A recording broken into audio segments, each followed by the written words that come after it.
Hello বন্ধুরা, আজকে আমি দেখাবো ব্লক করা আইডি লিঙ্ক কিভাবে খুঁজে পেতে হয়। অনেকে আছে লিঙ্ক খুঁজে পায় না ব্লক করা আইডির। প্রথমে ফেসবুকে ঢুকবেন।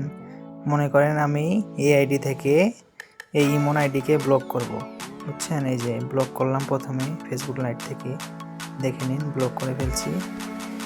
এখন আমি এই আইডির লিঙ্কটা কীভাবে পাবো দেখেন।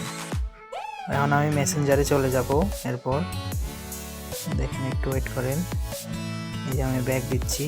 এবার আমি মেসেঞ্জারে যাব। ব্লক কিন্তু করেছি ইমন ইসলাম আইডিকে।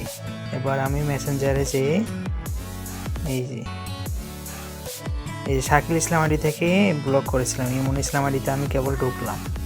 এই দেখেন, ঢুকে দেখেছে ব্লক। এখন সেখানে ঢুকে কপি করে নেবেন। ওই যে কিনারে আছে ডট কপি লিঙ্ক, এখানে টিপ দিয়ে কপি করে নেবেন। বাস, লিঙ্ক কপি হয়ে গেছে। কিন্তু এখন আর কোনো সমস্যা নেই। এখন অন্য একটা আইডি লাগবে। এই আগের দুটো আইডি হলে কিন্তু হবে না।